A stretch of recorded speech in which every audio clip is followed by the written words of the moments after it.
ब्रह्मा जी भगवान की स्तुति करते हुए क्या बोल रहे हैं?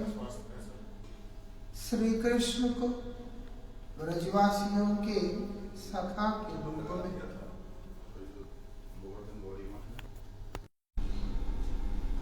मित्र के रूप में वहां पर बतला रहे हैं।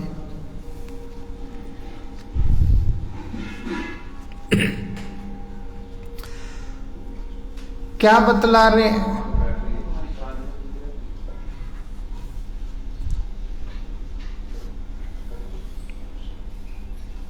यहां पर बतलाया गया है भगवान को आत्मवत भाव से देखते हुए, जैसे हम अपने लिए देखते हैं, अपने लिए जरूरत समझते हैं, अनुभव करते हैं, उसी प्रकार भगवान को भी देखते हुए उनकी सेवा करने की बात, जो सेवा परायण व्यक्ति जो हमेशा एक सखा की तरह उनके साथ में ही अपने आप को लगा करके रखता है, ऐसा।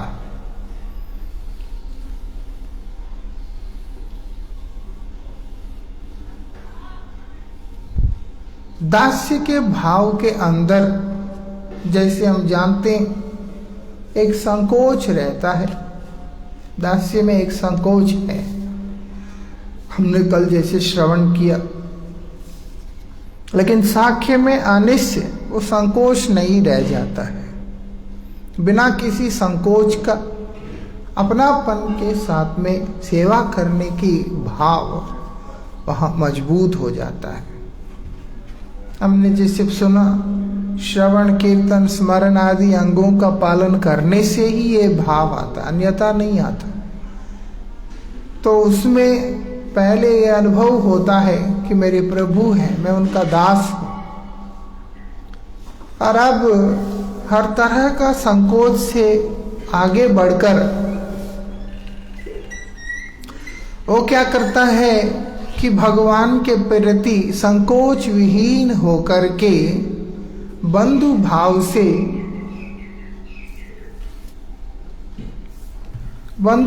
से वो भगवान का सेवा करने लगता है। बोलते वही साख्य है, ऐसा। अब भगवान की सेवा में किसी प्रकार का संकोच नहीं है।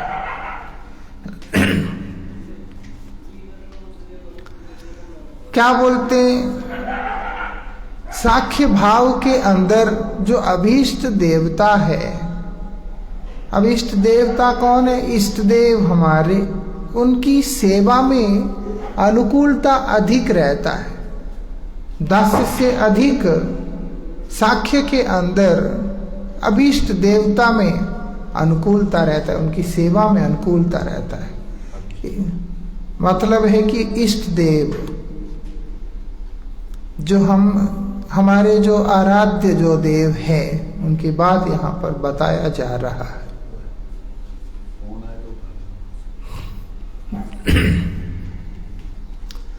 तो इसीलिए उसकी विशेषता यहाँ पर अधिक बताया गया। आगे बतलाते आत्मनिवेदन की बात। ये सब अनुभूति के साथ में प्राप्त होने वाले साख्य, दास्य, आत्मनिवेदन आदि भक्तों का, भक्ति अंगों का हम लोग इमिटेशन नहीं कर सकते। दास्य का इमिटेशन नहीं होता, साख्य का भी इमिटेशन नहीं होता। एक कल्पना हो सकता है। आत्मसमर्पण का इमिटेशन नहीं होता, कल्पना हो सकता है। मैं तो पूर्ण रूप से समर्पित हूँ, ऐसे में स्वयं चिंतन करते हुए काल्पनिक दुनिया में जी सकता हूँ। लेकिन वास्तविकता में ये संभव तभी होगा जब श्रवण कीर्तन आदि जो भक्ति अंगों का अनुशीलन होगा।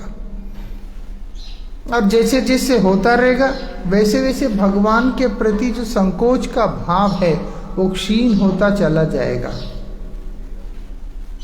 ऐसा। इसीलिए साख्य भाव में क्या होता है? उनका सेवा करना है, और संकोच नहीं है, अभी डर नहीं है। ऐसा लगता है कि हाँ उनको सुख हो, इसीलिए उनका सेवा मैं करूं, ऐसा।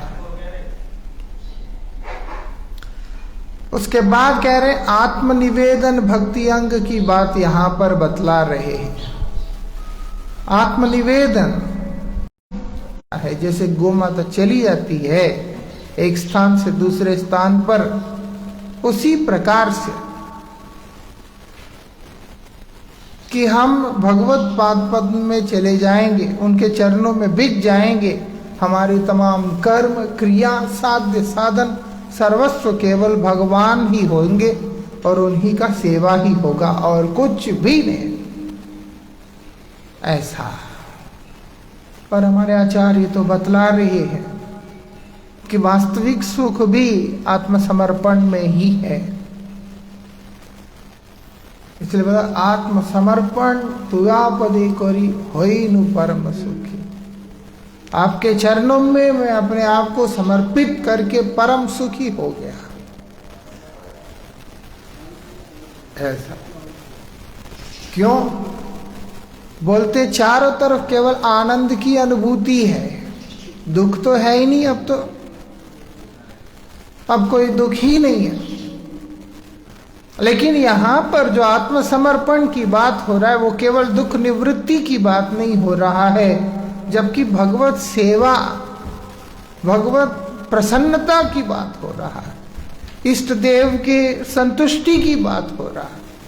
सर्वतो भाव से हर प्रकार से अपने प्रभु को प्रसन्न करने का चेष्टा, स्वयं को समर्पित करके, वही आत्मनिवेदन है, ऐसा।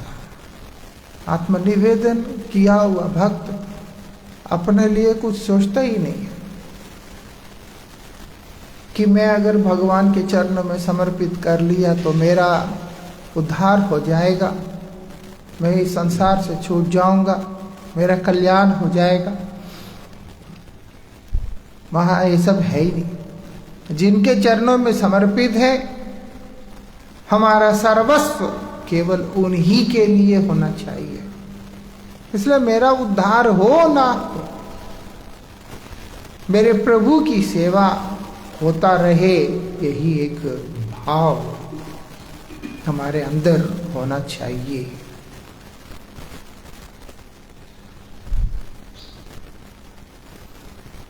वो क्या करेगा? शरीर और स्थूल शरीर, सूक्ष्म शरीर और स्वयं, इन सब चीजों का विषय में वो बोलते विचार नहीं करेगा बैठ के कि मेरा स्थूल शरीर को किस प्रकार से लाभ हो रहा है, अथवा सूक्ष्म शरीर को, मेरे मन को कैसे लाभ हो रहा है, या बुद्धि को कैसे लाभ हो रहा है, या मैं स्वयं जो हूं आत्मा, उसको क्या हित हो रहा है। उसका सारा हित, उसका सारा उद्देश्य, सब कुछ केवल मेरे प्रभु की सेवा किस प्रकार से चल रहा है, उसी के प्रति निहित होकर के रहता है। उसी उद्देश्य से वो भजन करने लगता है, ऐसा। वैसे भजन को प्राप्त करके वो धन्य हो जाता है, यही बात यहाँ पर समझा रहे। लेकिन ये अभिनय करने से नहीं आता है। श्रवण का अगर अभिनय करते भी हैं, श्रवणांग का, तो श्रवण करते करते करते वो शब्द ब्रह्म हमारे वृत्तियों का शोधन जरूर करेंगे। कीर्तन करते करते हमारा शोधन जरूर करेंगे, हमारा मंगल जरूर करेंगे, स्मरण करते हुए हमारा मंगल जरूर करेंगे। लेकिन आत्मनिवेदन का हम लोग अभिनय करने से वो कोई लाभ होगा नहीं। आचरण करना पड़ता है। वो आचरण पूर्व वर्णित भक्ति अंगों का यथोचित रूप से पालन करने पर ही हमारे जीवन में आएगा, अन्यथा नहीं आएगा। ये श्रील नरोत्तम ठाकुर क्या बतला रहे हैं?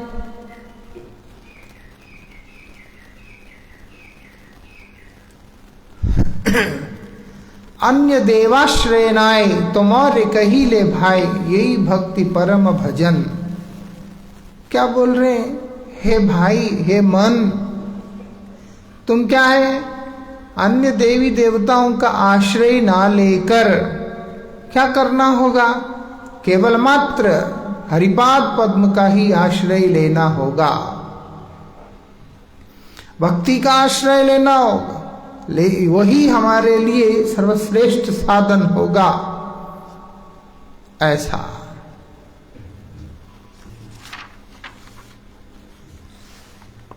क्या करना होगा?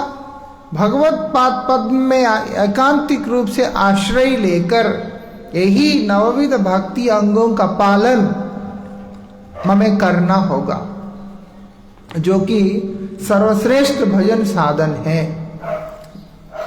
जैसे चैतन्य चरितामृत में बतलाया, भजनेर मध्य श्रेष्ठ नवविध भक्ति।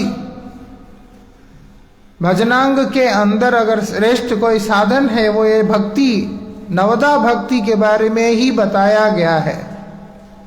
और ये कृष्ण प्रेम को देने में पूरी तरह से समर्थ और सक्षम साधन है। ऐसा आगे क्या बतला रहे हैं? साधु शास्त्र गुरुवाक्य हृदय कोरिया ऐक्य सतत भसीवो प्रेम माझे। क्या यहां पर बता रहे नरोत्तम ठाकुर?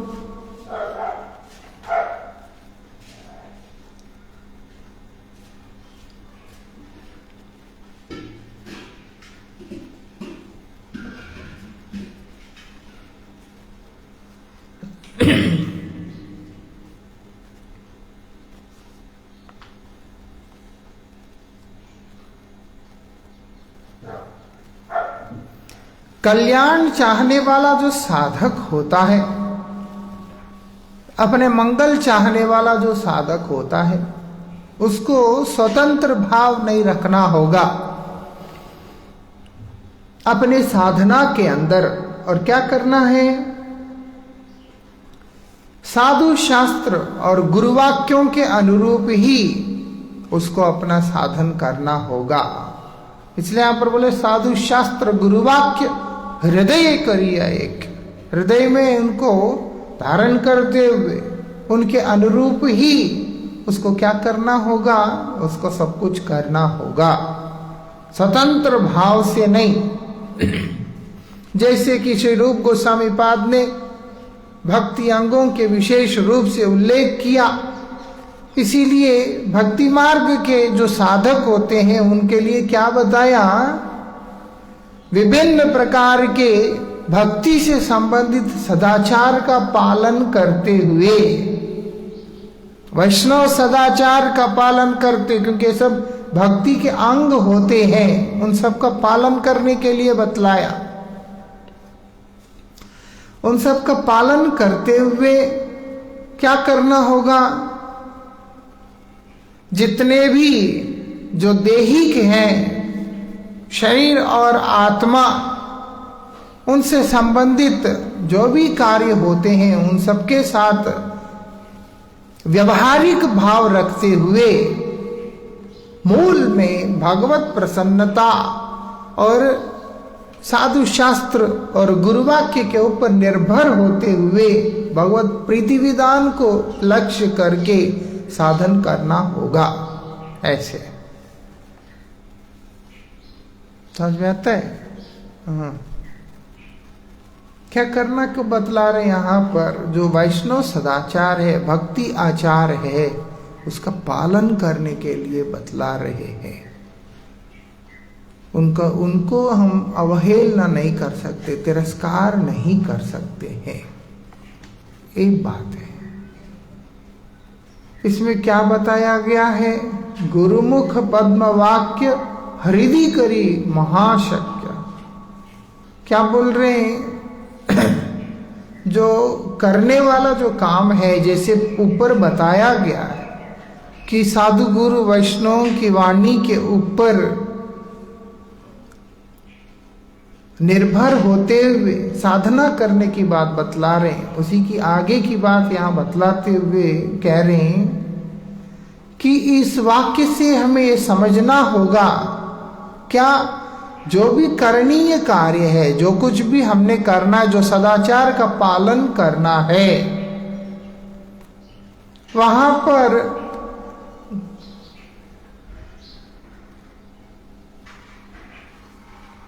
गुरुवाक्य को ही हृदय में दृढ़ता से धारण करना उचित है, ऐसे यहां पर बतला रहे हैं कि जो आचार पालन आदि जो साधन अंग के बारे में जो भी बतलाया जा रहा है वो सब क्या करना होगा। जो उपदेश, जो निर्देश, जो शिक्षा गुरुमुख से आ रहा है उसी को हम लोग यथोचित रूप से पालन करने से ही हमारा लाभ है बोल के यहाँ पर बताया जा रहा है।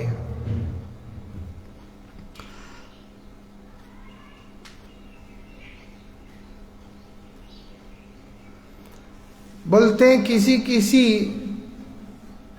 जो बुद्धि है, किसी किसी का व्यक्ति का जो बुद्धि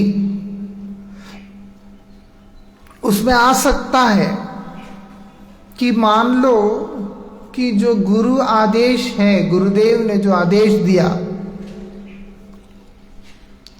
वो साधु और शास्त्र के विरुद्ध अगर कुछ आदेश हुआ तो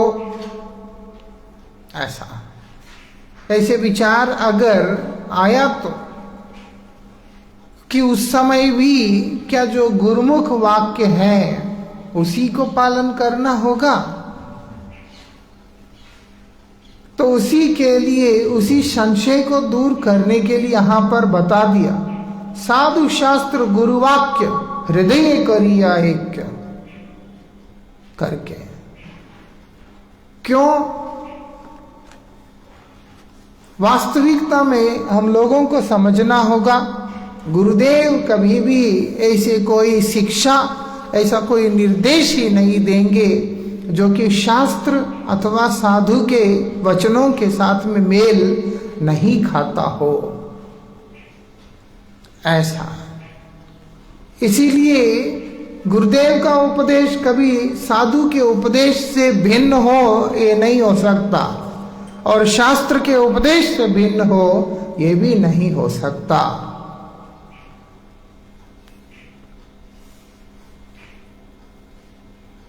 और अगर कभी किसी संदर्भ में ऐसा कुछ होता है तो फिर व्यक्ति को पहले ये देखना होगा।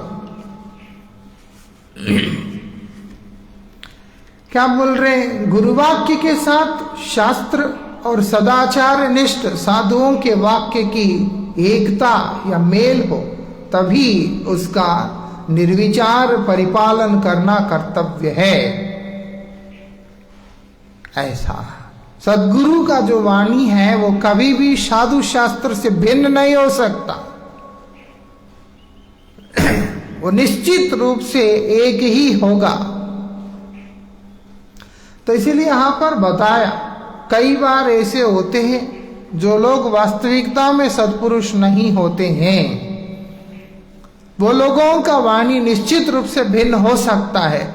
इसीलिए यहां पर बता दिया कि हमको देखना होगा कि तीनों का मेल है कि नहीं। जब है तो कि बिना किसी विचार के ही उसका पालन करना होगा। ऐसा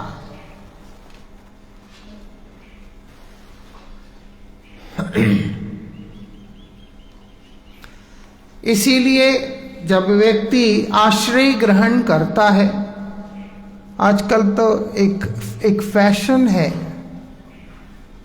कि वो कहते हैं कि हमने गुरु बना लिया।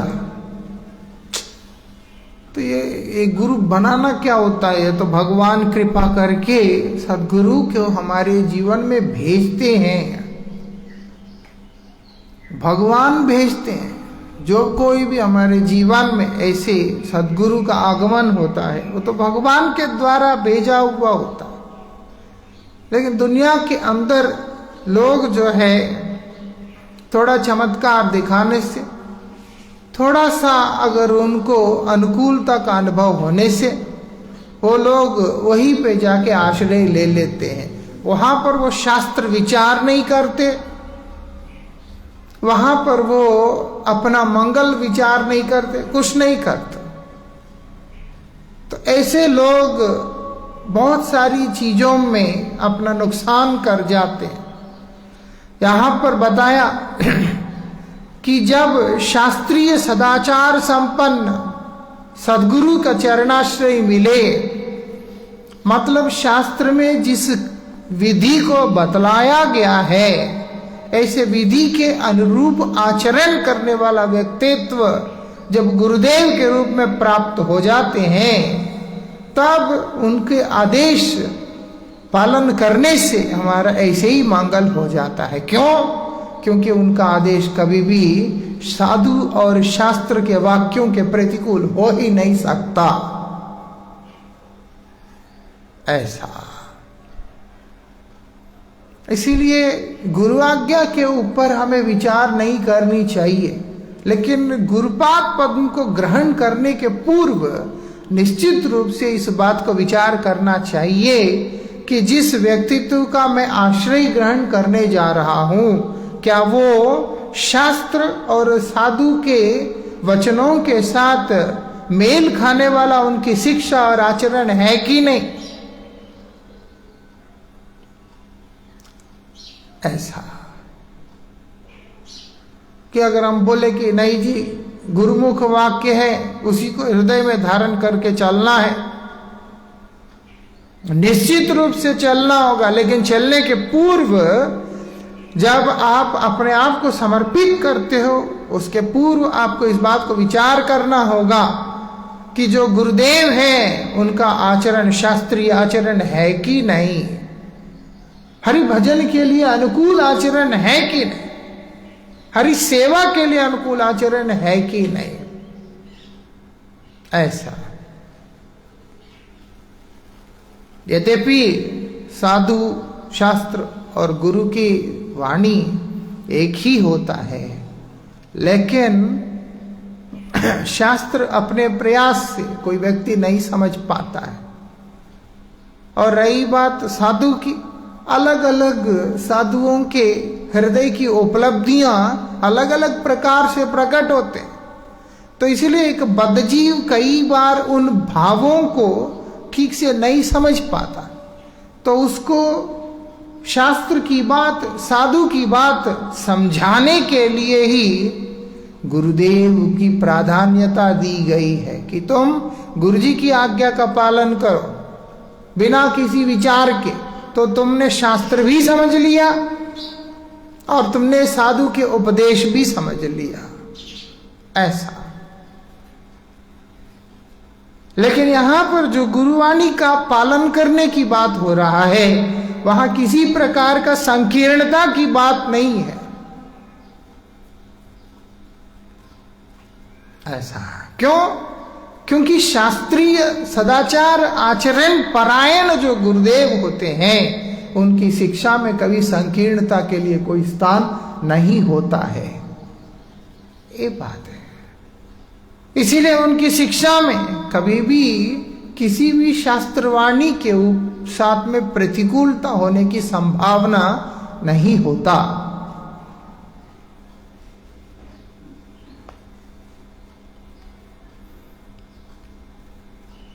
इसीलिए भागवत आदि शास्त्रों में, अनेक शास्त्रों के अंदर जो शब्द ब्रह्म में निष्णात है परायण, ऐसे ही जो शास्त्रों में पारंगत निष्णात जो भगवत भक्त हैं, उनको गुरुदेव के रूप में मानकर चरणाश्रय करने का निर्देश दिया गया है।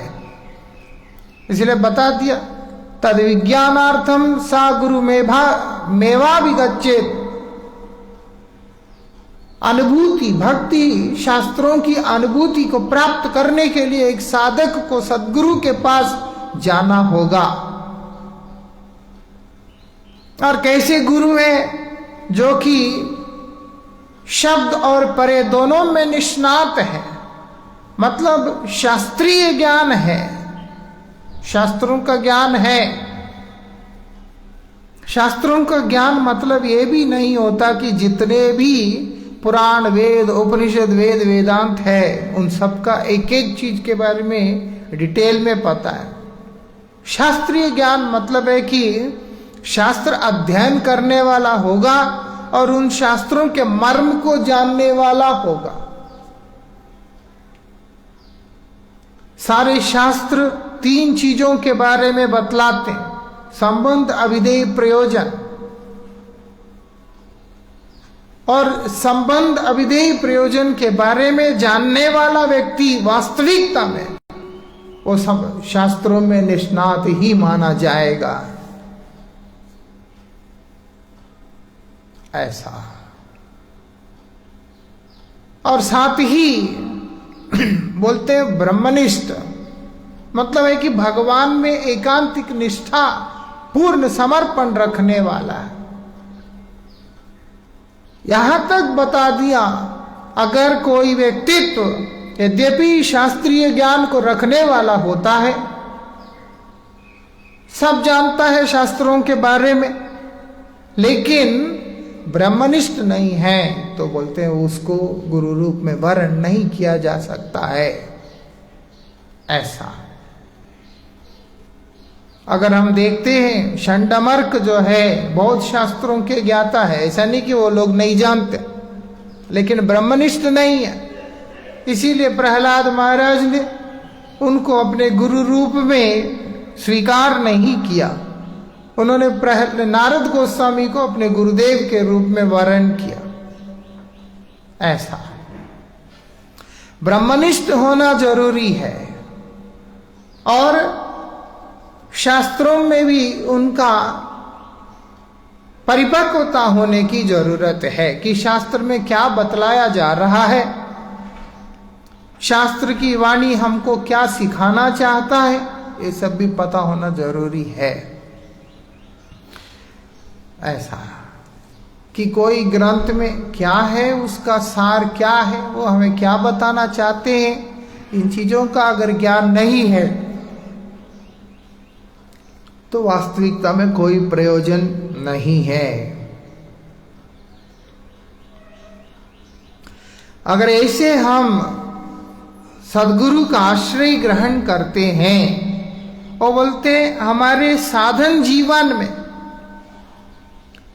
जो एक साधक है उसके साधनामयी जीवन में कभी भी किसी भी प्रकार का क्या है संकट नहीं आएगा, बाधा नहीं आएगा। ऐसा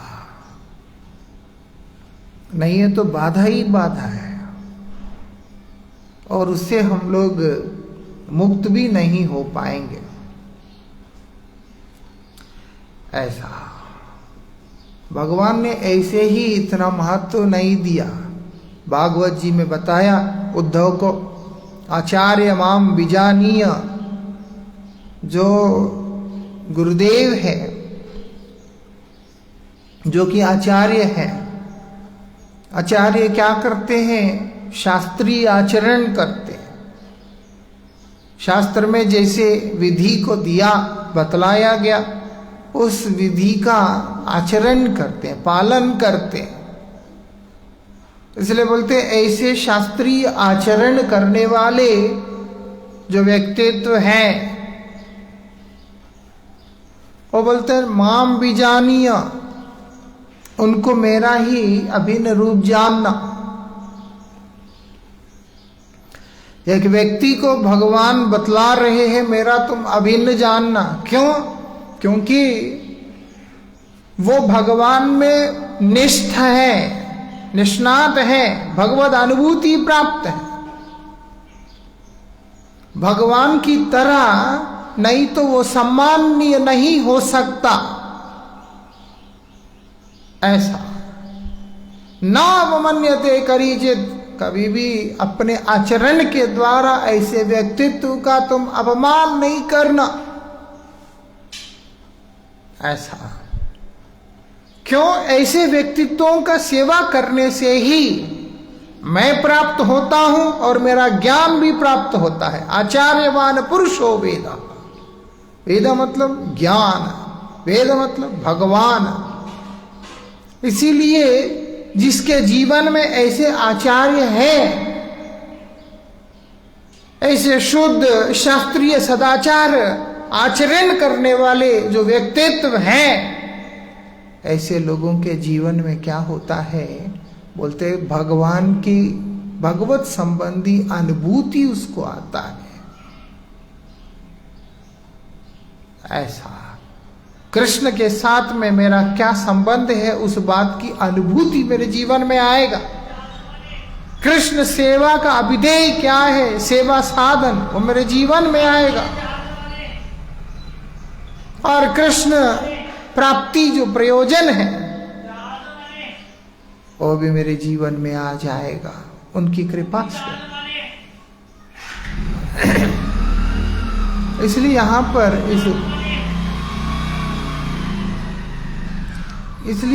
पर इस बात को बतलाया जा रहा है, भगवान भी प्राप्त होंगे ऐसे गुरु कृपा से, भगवत संबंधी अनुभूति भी प्राप्त हो जाएगी। ऐसा इसीलिए बोला ना अवमन्यते करीचित, कभी भूल से भी उनकी अपमान ना हो, इसका विशेष रूप से ध्यान करना, भगवान बोले उद्धव को।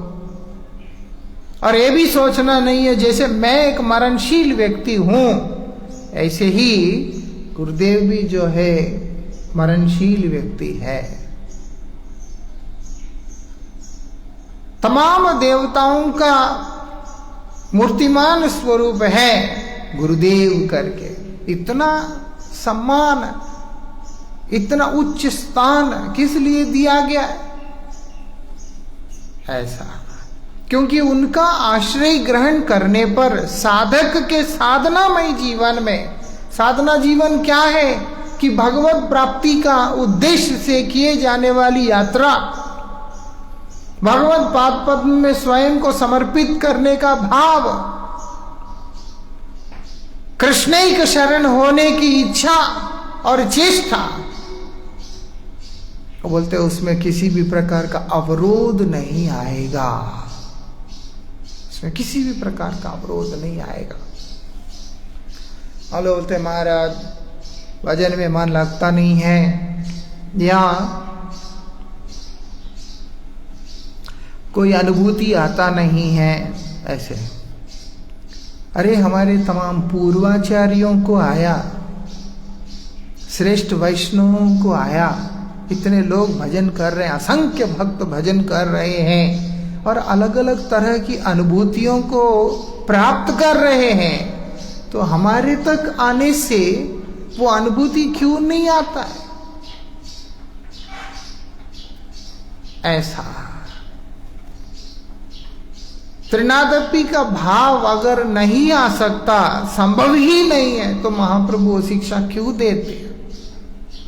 जो असंभव वस्तु है उसकी शिक्षा महाप्रभु क्यों देंगे? जो असंभव वस्तु है उसकी शिक्षा श्री रूप गोस्वामी क्यों देंगे? और जो असंभव है वो भगवान क्यों चाहेंगे कि जीव उसको करे? सब कुछ संभव होता है, लेकिन हमारे ऊपर निर्भर करता है कि हम उसको संभव होने के लिए कितना कृतसंकल्पबद्ध है, हमारा संकल्प किस प्रकार से, ऐसा। और हमारी संकल्प की दृढ़ता भी तभी आता है जब हम लोग गुरुवाक्य के ऊपर अपने आप को रख के उसी के ऊपर आचरण करने का प्रयास करते हैं। इसलिए यहां पर बता दिया विशेष रूप से गुरुमुख पद्मवाक्य, जो गुरुदेव के मुख से निश्रित वाणी है, बोलते हैं उसको हृदय में धारण करके आचरण करना, तब तुम्हें कभी भी तुम्हारे साधन पथ में किसी भी प्रकार का विघ्न बोल करके कुछ आएगा ही नहीं, मुझे तो कुछ अनुभव नहीं था, क्योंकि तुमने कभी गुरुदेव की वाणी के ऊपर गंभीरता से ध्यान ही नहीं दिया। ऐसा तो इसीलिए यहां पर बता दिया।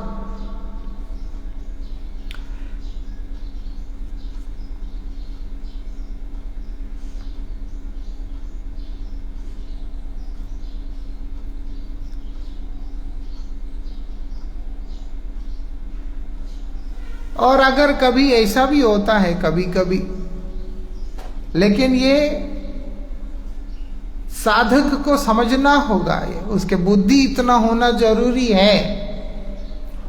क्या बोलते हैं, गुरुदेव साधु और शास्त्र वाक्य के, अगर गुरुदेव मान लो साधु और शास्त्र वाक्य के विरुद्ध में कोई भी आदेश देते हैं, मान लो, तो क्या करना होगा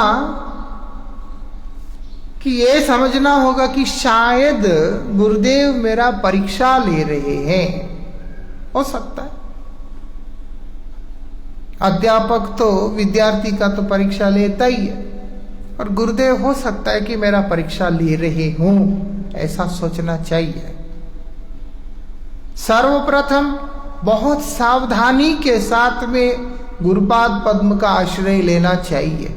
आश्रय लेने के बाद और निर्भर भी उसी प्रकार से होना चाहिए। आश्रय लेकर संशय करना वो विनाश का कारण होता है। ऐसा जो कुछ भी है आश्रित होने के पूर्व, आश्रित होने के बाद किसी भी प्रकार का संशय साधक के हित में नहीं होगा। इसीलिए कई बार ऐसा अगर हुआ भी है, कई बार अगर ऐसा हुआ भी है, तो उस समय साधक को ध्यान पूर्वक देखना चाहिए कि ये जो है मेरा परीक्षा भी हो सकता है, या साधु शास्त्र के प्रति उसकी कैसी निष्ठा है यह देखना चाहते हैं। साधु शास्त्रों के प्रति निष्ठा किस प्रकार से है, उस आदेश का परिहार करने के लिए श्री गुरु चरणों में कातरता पूर्वक प्रार्थना करनी चाहिए। ऐसा आज अभी देखा कोई कभी कभी बोलता रहता है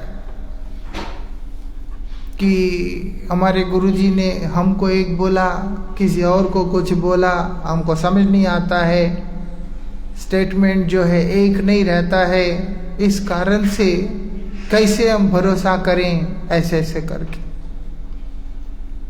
इसीलिए बता रहे यहां पर कई बार ऐसे हो सकता है, उसको कैसे लेना होगा। हो सकता है कि मेरा जो है किस प्रकार का मेरा निष्ठा है साधु शास्त्र में, ये हो सकता है गुरुदेव मेरे परीक्षा ले रहे हों। इसीलिए क्या करना होगा, ऐसे आदेश को पालन किस प्रकार से मैं करूं, ऐसे आचरण को किस प्रकार से करूं, वहां अपना बुद्धि ना प्रयोग करके वो बोलते हैं गुरुपाद पद में ही बड़े ही कातर भाव से प्रार्थना करने के लिए बतला रहे हैं कि आप ही कृपा करें, आप ही मुझ पर अनुग्रहित करें कि ऐसी स्थिति से मैं अपने आप को किस प्रकार से बाहर ला सकूंगा, ऐसी परिस्थिति के अंदर किस प्रकार से मैं अपने आप को सम रख पाऊंगा, चला पाऊंगा, इसकी उपदेश, इसकी प्रेरणा भी आप ही दे। ऐसे प्रार्थना करने की बात यहां पर हो रहा है। संशय नहीं करना चाहिए, प्रार्थना करनी चाहिए, तब जाके साधक आगे बढ़ेगा अपने जीवन में।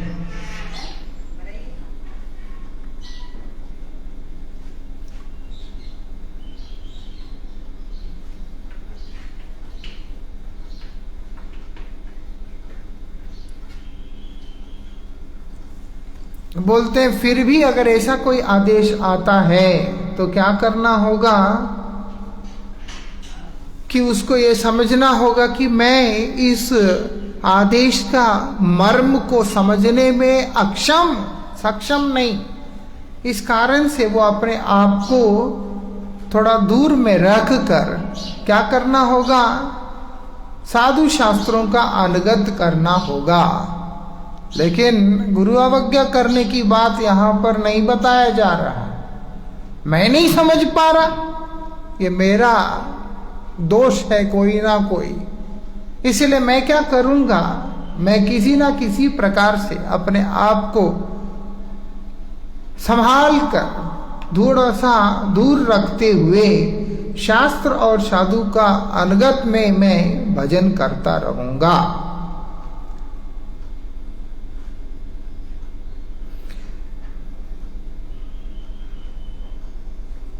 यहां पर बता दिया कि शास्त्र वाक्य और साधु वाक्य के प्रतिकूल गुरु वाक्य का आचरण नहीं करना चाहिए। आचरण नहीं करना चाहिए, कभी भी नहीं करना चाहिए। और ये बोलकर कि गुरुदेव की अवहेलना भी नहीं करना चाहिए। इसलिए बोला साधु शास्त्र गुरु वाक्य हृदय करिया एक, ऐसा तीनों एक होना जरूरी है। अगर साधु की वाणी गुरुवाणी से शास्त्रवाणी से भिन्न है तो निश्चित रूप से उनका संग दूर से ही करना चाहिए, उनको दूर से प्रणाम करके उनकी सेवा करनी चाहिए बस।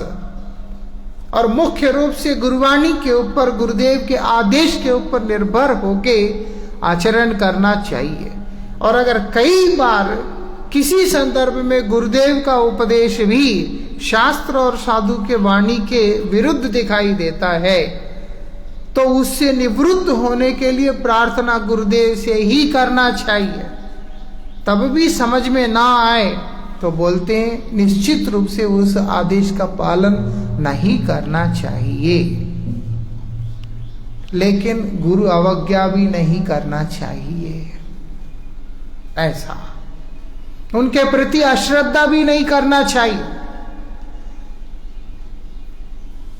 तो क्या अंधविश्वास करके चले, बोलते नहीं, पूर्व में ही इस चीज को सोच समझकर आश्रय ग्रहण करके चलना है पहले ही, तब जाकर के हमारा मंगल होगा। तब जाके उनका वाणी जब हम हृदय में धारण करते हैं तो क्या होगा, सतत भासी वो प्रेम माझे, प्रेम के बीच में भगवत प्रेम के मार्ग में हम लोग क्या करेंगे, वो बोलते हैं तैरने लगेंगे, बहने लगेंगे, प्रेम के प्रवाह में, उस स्रोत में हम बहने लगेंगे, अन्यथा नहीं। इसके आगे की चर्चा हम लोग कल करेंगे। वांछा कल्पतरुभ्यश्च कृपा सिंधुभ्य एव च पतितानां पावनेभ्यो वैष्णवेभ्यो नमो नमः।